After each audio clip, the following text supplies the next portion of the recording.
Hello friends, I'm Chevy. Welcome to my shed. How are you today? How's life in your world? How's things where you are? I hope everything is good and great and wonderful.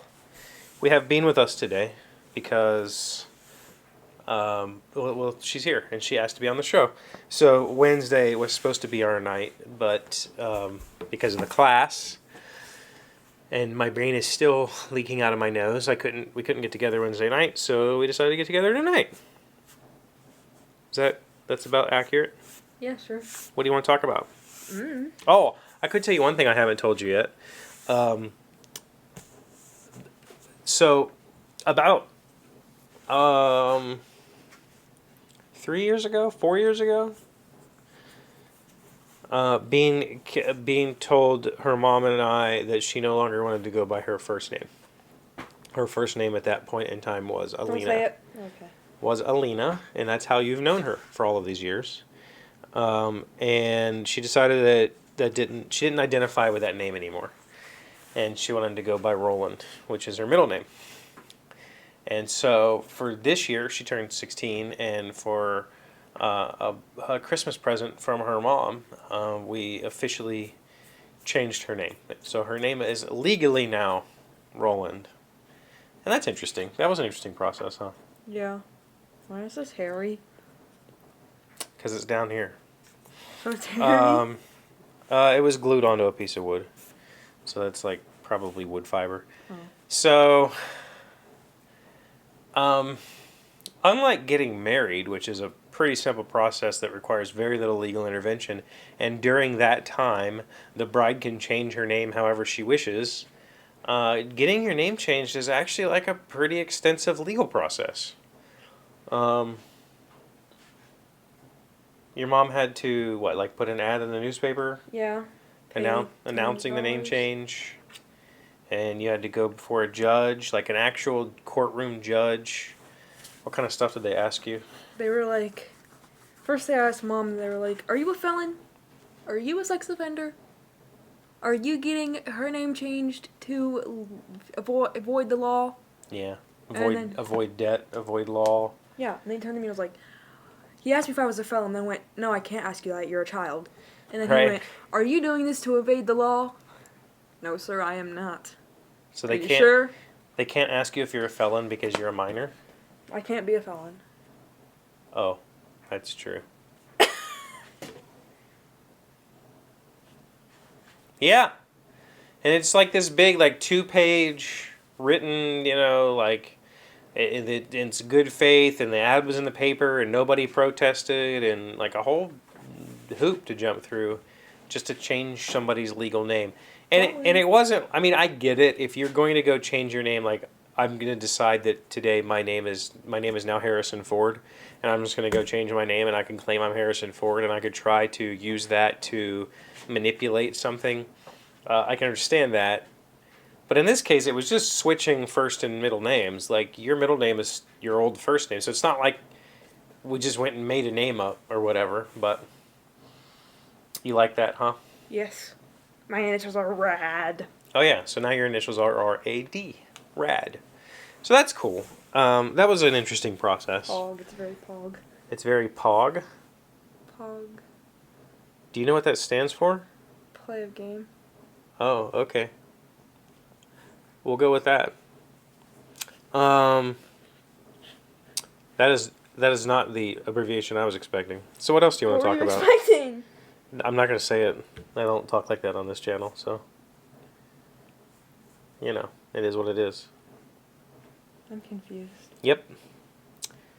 What else do you want to talk about? I don't know, dude.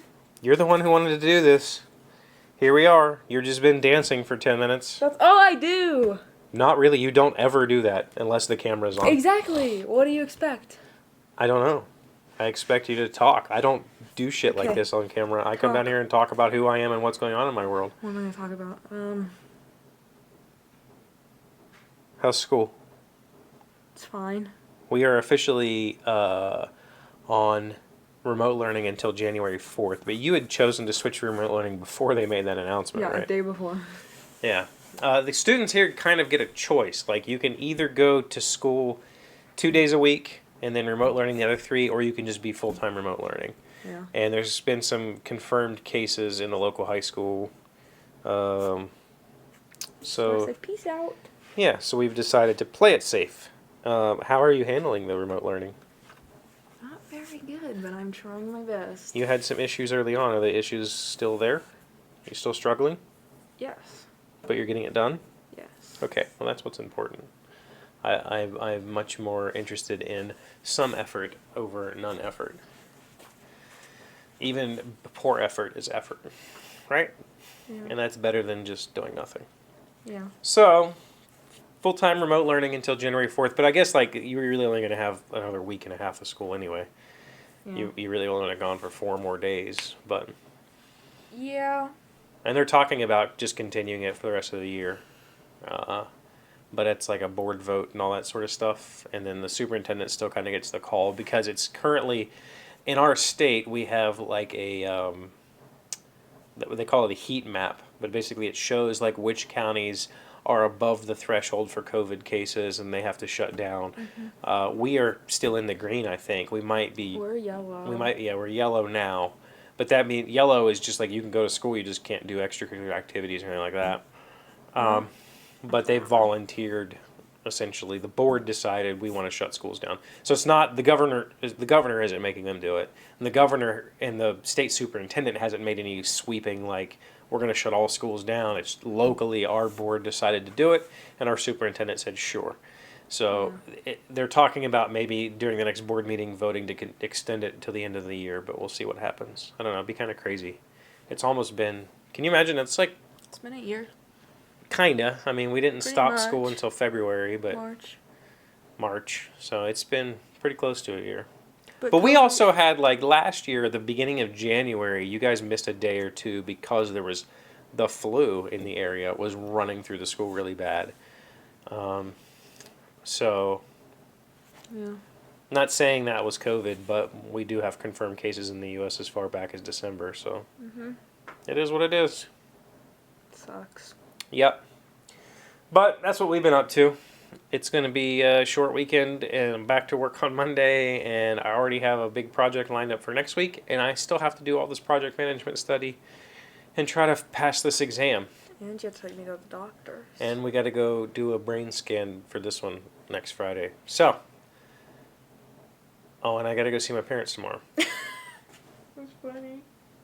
That's so funny. Thank you for being Good here as luck. always. Thank you for liking and commenting and subscribing, being amazing friends and wonderful people. I really appreciate you. And I will see you again on Monday.